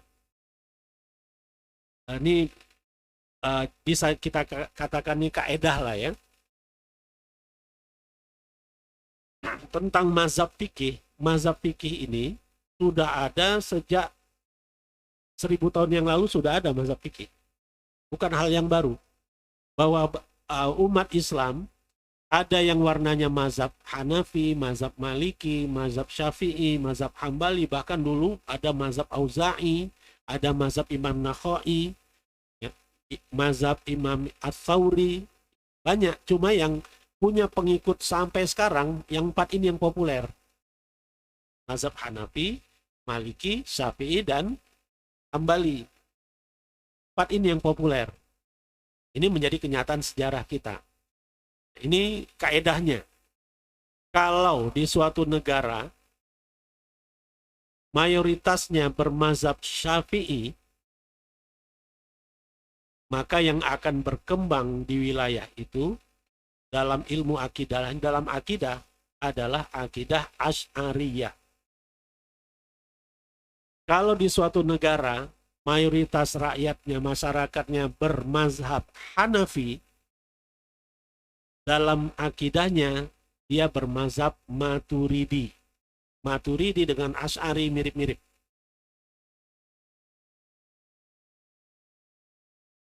Dan apabila di suatu negara mazhabnya Hanafi dan Syafi'i, biasanya tasawuf akan marak di sana. Turki, India mazhabnya Hanafi. Banyak sekali tasawuf di sana. Bahkan sudah melembaga tasawuf itu di masyarakat muslim di sana. Di Indonesia, di Malaysia, di Brunei, mazhab Syafi'i, akidahnya Asy'ari, dan tasawuf Naqsabandi ini sudah hampir semi resmi gitu ya bagi penganut-penganut mazhab Syafi'i yang fanatis. Jadi ini sudah menjadi kaedah. Kita belum berbicara tentang lurus atau tidak lurusnya ajaran-ajaran ini ya, karena semuanya ini masih terus berkembang. Ya, diskusinya masih terus berkembang. Tapi bagi saya pribadi, pilihan pribadi saya, ya, saya tidak mengamalkan tasawuf. Saya lebih mengarah kepada akhlak saja. Payung hukum dari tasawuf itu adalah akhlak. Sumbernya dari hadis Jibril tentang iman, tentang Islam, iman, dan ihsan. Nah, akhlak itu cantolannya adalah ihsan. An ta'budu rabbaka ka'annaka tarahu fa illam takun tarahu fa innahu yaraka. Dan mengacunya langsung saja kepada hadis-hadis Rasulullah SAW tentang akhlak. Bagaimana profil Rasulullah, bagaimana akhlak Rasulullah itu lebih nyata kan? Bagi kalangan tasawuf, menurut mereka berakhlak itu harus ada acuannya. Harus berguru. Kalau tidak berguru itu tidak afdol. Silahkanlah gitu kan. Bagi saya, pilihan saya sekarang kita sangat gampang mengakses hadis-hadis Rasulullah SAW. Adapun ajaran guru-guru kita jadikan sebagai informasi awal saja yang sudah kita kuasai. Kemudian kita cek lagi apa yang kita sudah ketahui dari guru kita itu, ada nggak landasan yang lebih kuatnya, yang bersumber dari qala Allah dan qala Rasulnya. Kalau saya pribadi, alhamdulillah saya punya kemampuan untuk mencek itu. Kalau kita belum mampu, untuk sementara ikuti saja dulu, sambil sedikit demi sedikit berproses. Ya, semoga itu juga menjadi lahan ibadah kita semua.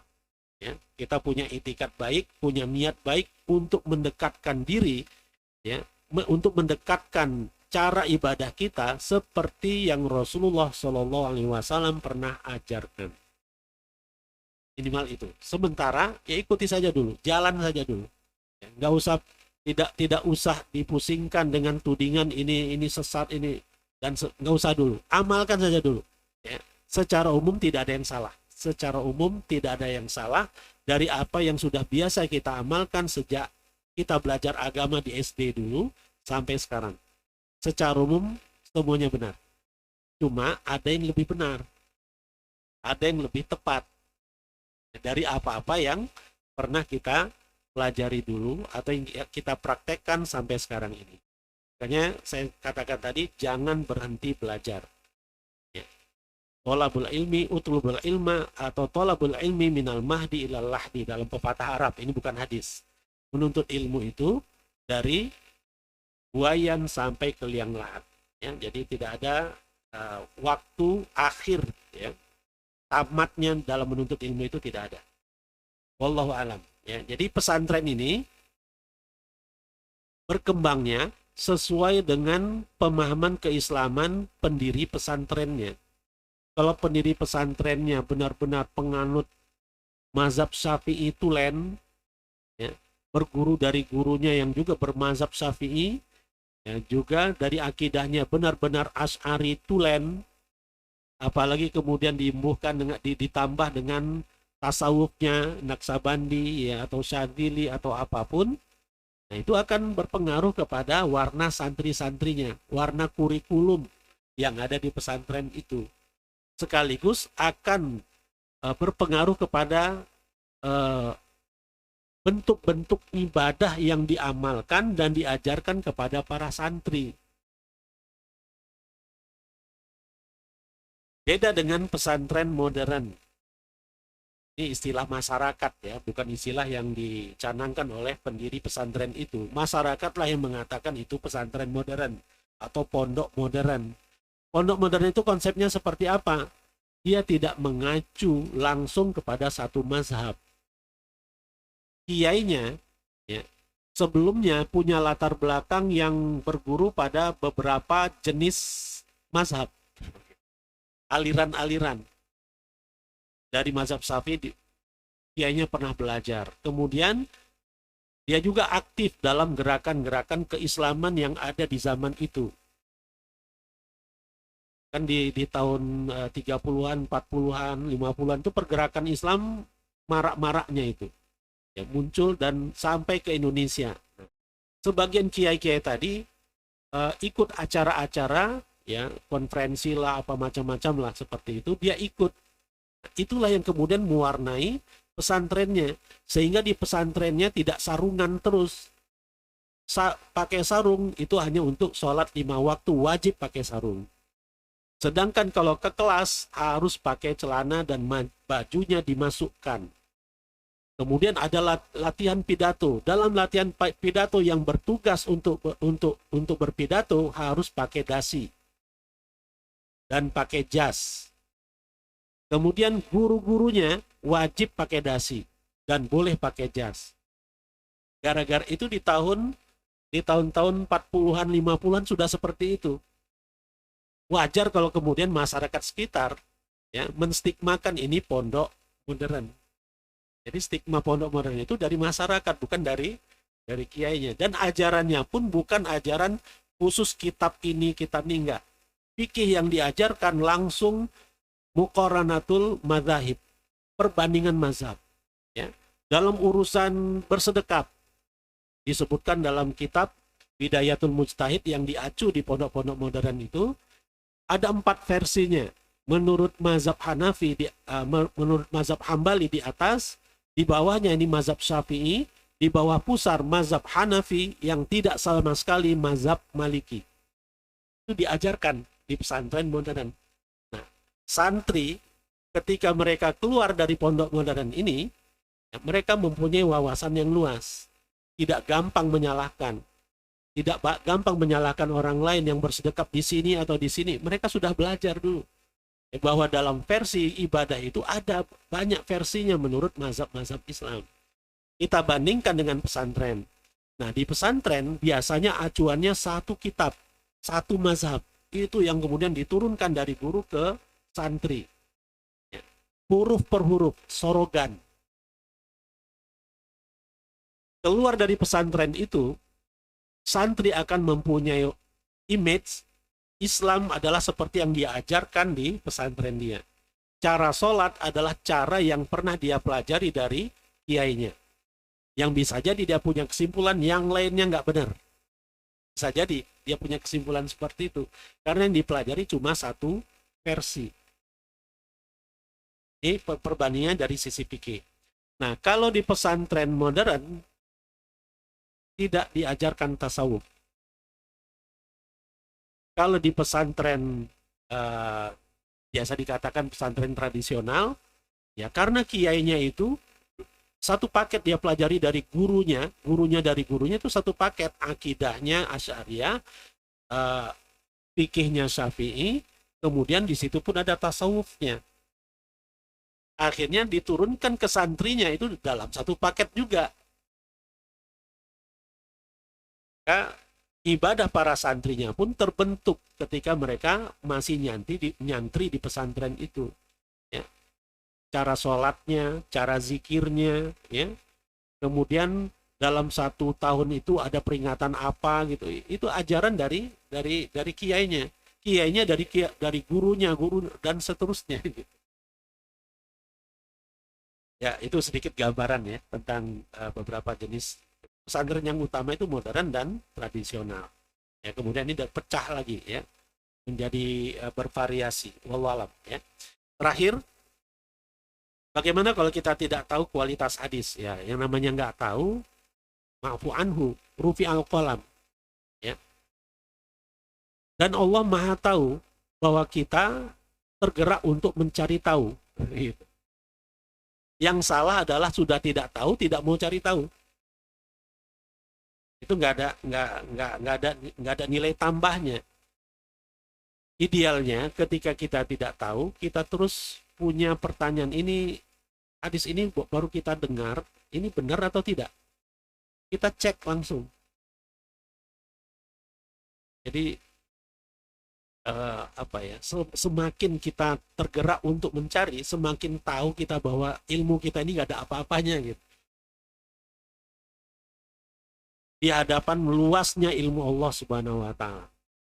Makanya di peringatan Nuzul Quran kemarin ya, Profesor Said Agil Munawar mengatakan orang yang merasa pintar dan dia berhenti belajar itu orang bodoh. Sedangkan orang yang tidak pintar tapi dia nggak berhenti belajar itu orang pintar. Kesimpulan saya seperti itu. Jadi bagi kita yang memang benar-benar, saya juga masih cetek sekali ya ilmu saya. Semakin saya baca buku, baca kitab, semakin saya paham saya nggak ada apa-apanya. Ilmu ulama-ulama kita itu luar biasa, ya, multi talenta. Semua cabang ilmu mereka kuasai. Imam Suyuti, beliau punya ulumul Quran. Beliau punya kitab ulumul hadis. Beliau juga punya kitab akidah. Beliau juga punya kitab hadis. Hadis sudah ya, kitab fikih. Ya, bahkan kitab kaedah-kaedah fikih, kitab usul fikih. Yang seperti itu susah kita dapatkan sekarang ini. Yang multi talenta seperti itu. Hampir di setiap cabang ilmu beliau punya kitab. Kalau sekarang ini kalau beratnya ke akidah ya akidah saja. Kalau beratnya ke fikih ya fikih saja. Nah, Imam Suyuti enggak. Beliau wafat tahun 911 Hijriah. Imam Suyuti semuanya semua cabang ilmu keislaman dia punya karya di bidang itu. Dan detail pembahasannya. Tambahannya lagi tentang Imam Suyuti, ya, bagi orang yang berpengalaman meneliti manuskrip tulisan tangan beliau, yang paling gampang dibaca adalah tulisan tangan Imam Suyuti. Karena tulisannya bagus, rapi. Ya. Saya pernah lihat tulisan tangan Imam Ibnu Hajar Al-Asqalani rahimahullah. Itu tulisannya nggak ikut baris, kadang miring ke kiri, kadang miring. Jadi nggak ikut baris dia, karena memang kertasnya atau daun tempat menulisnya itu tidak ada barisnya, tidak ada garisnya. Jadi kadang lurus, kadang miring ke kiri, kadang hurufnya besar, kadang hurufnya kecil. Tapi kalau Imam Suyuti, menurut mereka yang sudah meneliti manuskripnya, adalah ulama yang punya tulisan yang rapi dan mudah untuk dibaca. Jadi ini ulama yang multi talenta. Jadi semakin kita menggali ilmu para ulama kita akan merasa diri kita ini nggak ada apa-apanya. Kita masih butuh banyak belajar. Ya, itu saja mungkin. Wallahu a'lam bishawab. Oke, jazakallah Ustaz atas pemaparan ilmunya. Dan alhamdulillah pada pagi ini kita sudah mendapatkan ilmu terkait hadis. Ya. Jadi memang banyak hadis yang beredar atau yang kita baca, ini juga harus hati-hati. Hadis seperti apa yang bisa kita jadikan hujah. Tadi Ustadz sudah jelaskan, di antaranya syarat atau hadis sahih adalah pertama sanadnya nyambung kepada Rasulullah, kemudian perawinya adil, juga perawinya hafal, dan matannya tidak mengandung ilat. Baik, sebelum kita akhiri, saya ulangi lagi bagi Bapak Ibu yang mau iktikaf di Masjid Quba, silahkan mendaftarkan diri, formnya sudah dibuatkan oleh panitia, dan kumpulkan kembali di Dropbox yang sudah disiapkan. Dan bagi yang berniat segera membayar zakat fitrah, dan zakat yang lainnya silahkan juga, panitia sudah siap. Termasuk bagi yang sudah niat untuk berkurban, panitia kurban juga sudah siap menerima titipannya.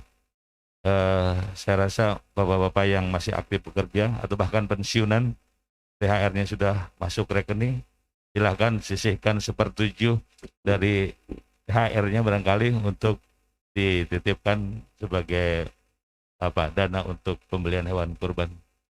Baik, itu aja, kurang lebihnya mohon maaf. Alhamdulillah, kita tutup dengan doa kepada majelis. Subhanakallahumma wa bihamdika asyhadu an la ilaha illa anta astaghfiruka wa atubu ilaik.